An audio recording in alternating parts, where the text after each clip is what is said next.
حجاب رو ذکر کنم. کارزار حجاب بی حجاب چطور داره پیش میره و بیشتر از ویدیوها برامون پولهای زیادی خرج میکنن، فعالیت زیادی میکنن، صدها رسانه رو از انواع و اقسام رسانه ها به کار میگیرن برای اینکه بتوانن روی این نقطه حساس هویت مستقل فرهنگی زن مسلمان بتونن اثرگذاری کنن و هی تبلیغ بکن، بگو 100 بار که نتیجهش بالاخره این بشه که 4 تا مثلا فرض کنید دختر فریب بخورن توی خیابون حجابشون رو بردارن. همه اون تلاش خلاصه میشه نتیجهش در این نتیجه کوچک حقیر.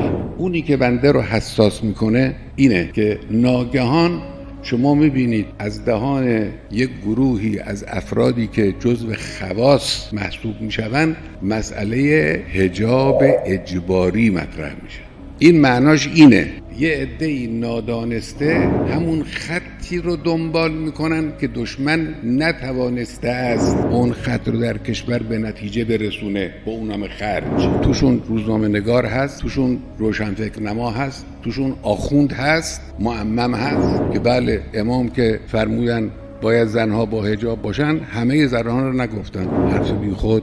ما بودیم اون وقت، ما خبر داریم. امام در مقابل یک منکر واضحی که به وسیله پهلوی و دنباله‌های پهلوی تو کشور به وجود آمده بود مثل کوه ایستاد که باید حجاب وجود داشته باشه. در مقابل همه منکرات امام همینجور محکم ایستاد. همون وقت بحث تجارت مشروبات الکلی بود. ما توی شورای انقلاب بودیم، جلسات مشترکی با دولت داشتیم. کسانی بودن در همون وقت معتقد بودن که تجارت مشروبات الکلی برای کشور فایده داره، ما از این فایده چطور صرف نظر بکنیم. مایل بودن که این تجارت ادامه پیدا کنه. امام قرص و محکم ایستاد در مقابل حرام الهی. امام بزرگوار می ایستاد و ایستاد. این حرام الهی بود. حالا آقا از اون طرف در آمده که آقا این گناه که از غیبت بزرگتر نیست. چرا شما در مقابل غیبت کسی رو تعقیب نمی کنید؟ در مقابل این که مثلا روسری رو برداره یا بی حجاب باشه تعقیب می کنید. ببینید چه عدم تشخیص. اونی که انسان رنج میبره این است که تشخیص نیست. ما که نگفتیم اگر کسی توی خانه خودش در مقابل نامحرم روسریشو برداشت ما او رو تعقیب میکنیم. ما که او رو تعقیب نمیکنیم، تو خونه خودش کار شخصی میکنه. اون کاری که در ملأ انجام میگیرد، در خیابان انجام میگیرد، یک کار عمومی است، یک کار اجتماعی است، یک تعلیم عمومی است. این برای حکومتی که به نام اسلام بر سر کار آمده است تکلیف ایجاد میکنه. حرام کوچک و بزرگ نداره. اونچه که حرام شرعی است نبایستی به صورت آشکار در کشور انجام بگیره. حالا یه نفری غلطی برای خودش میکنه کنار، اون بین خودش و خداست. اما اونی که در مقابل چشم مردم است، در محیط جامعه است، حکومت اسلامی مثل حکومت امیرالمومنین، مثل حکومت پیغمبر وظیفه داره در مقابل او بیسته. این منطقی که میگه آقا شما اجازه بدید مردم خودشون انتخاب بکنن، خب در مورد شراب فروشی هم هست. شراب هم آزاد کنیم، توی هر کسی خودش دلش میخواد بخوره، هر کس نمیخواد نخوره. این حرف شد. در مورد همه گناهان بزرگ اجتماعی این حرف وجود داره. این حرف شد.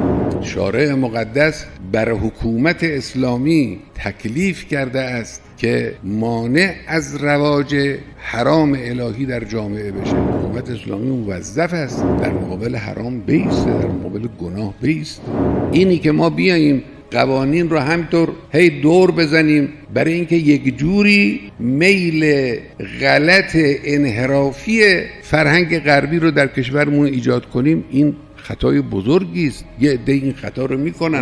ما نباید کار رو جوری پیش ببریم که مقصود اونها عملی بشود. باید جوری حرکت بکنیم که مقاصد اسلامی تأمین بشه. این وظیفه ماست.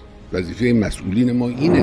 ما فرهنگمون فرهنگ الهی است. این فرهنگ استقلال ما رو تضمین میکنه، تأمین میکنه. آزادی ما رو هم تأمین میکنه. اون کسانی که به نام آزادی ولنگاری رو در جامعه ترویج میکنن اینها آزاد نیستن. اینها اسیر دست بسته فرهنگ غربی هستند. فرهنگ غربی است که داره اینا رو هدایت میکنه. این چه آزادیه؟ آزادی این است که شما نیت خودتون، ایمان خودتون، فکر خودتون، قرآن خودتون، الگوی اسلامی خودتون رو داشته باشید و اون رو دنبال بکنید. این آزادی است. این عظمت هست، این حریت هست. ما امروز با یک چنین دشمنی های خباثت آمیزی مواجهیم، بایستی مراقب باشیم.